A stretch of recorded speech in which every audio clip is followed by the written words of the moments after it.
Kaugnay ng pagbibitiw sa pwesto ni Secretary Juan Dateo ng Department of Tourism, umaaksyon si Shaila Francisco. Shaila, paano nakumpirma ang pagbibitiw ng kalihim? Kinumpirma mismo ni Attorney Ferdinand Topacio na nagbitiw na si Secretary Juan Dateo bilang Tourism Secretary. Ayon kay Topacio, legal counsel ni Secretary Juan Dateo, ipinasa ni Teo ang resignation bago magsimula yung cabinet meeting kahapon. At binigay niya mismo yung sulat kay Executive Secretary Salvador Maldea bago nagsimula ang cabinet meeting. Ito ay bago niya kausapin ng one-on-one si Pangulong Duterte pagkatapos ng cabinet meeting kahapon. Ang session daw ay nabuo matapos ang mga issue at kaganapan noong nakarang linggo. Sino din ni Teo na hindi siya inudyok ni Pangulong Duterte para mag-resign at ito ay sarili niya raw desisyon. Iginit din ito na wala itong ginagawang masama at lahat ng kontrata ay sumailalim sa legal na proseso at above board daw ito. Sa kabila nito, nagpapasalamat daw si Teo sa oportunidad na maging kalihim. Maya-maya konti, Mian at Marga ay magkakaroon ng press call si Attorney Ferdinand Topacio para magbigay detalye ukol doon sa resignation ni Secretary Juan Dateo. Mian, Marga?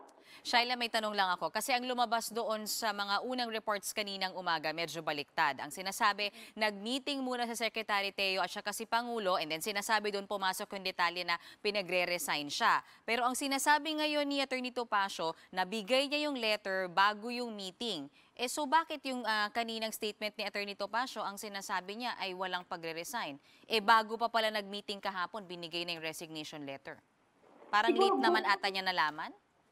Siguro, pinili muna nilang itago muna hanggang makausap ni DOT Secretary Juan Dateo yung mga undersecretary at assistant secretary niya. Kasi kaninang umaga, bago yung lunchtime, nagkaroon ng pagpupulong yung mga tourism officials kasama si Secretary Juan Dateo. So siguro, baka gusto muna niya makausap para linawin yung issue bago ikalat sa publiko kung ano ba yung nangyari kahapon. Okay. I have here yung copy nung statement ni Attorney Ferdinand Topacio. I'm sure you also have this.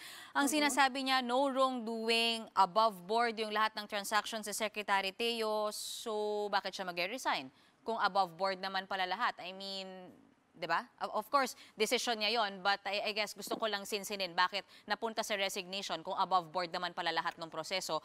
Dito sa issue nitong ads na binigay sa sinasabing kanyang mga kapatid o sa programa ng kanyang mga kapatid?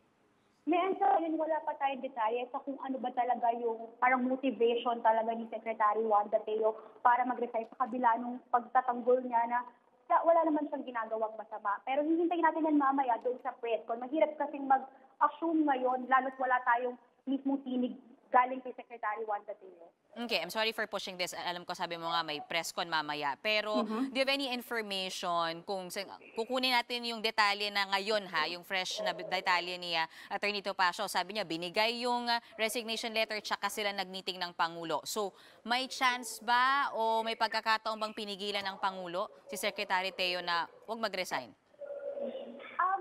Ang sinasabi kasi ni Attorney Ferdinand Topacio nung mga nakausap natin nung kanina, nagbigay lang ng mga opsyon itong si President Duterte. Pero wala naman, nilinaw niya na wala naman daw sinasabing mag-resign si Secretary Juan Dateo. May mga tumutunog na bang posibleng pumalit kay Secretary Juan Dateo at lalo't ang dami niyang trabahong naiwan. Of course, one of those ay itong Boracay Rehabilitation. Sa ngayon, wala pang matunog na pangalan. Tatanungin natin yan mamaya kay Attorney Ferdinand Topacio pag nagkaroon ng press con mamaya. Mamaya lang, mga 1 p.m. Last na. Kasama ni Attorney Topacio sa press con, si Secretary Juan Dateo. Of course, we want to hear from her. O wala na, hindi na siya magsasalita.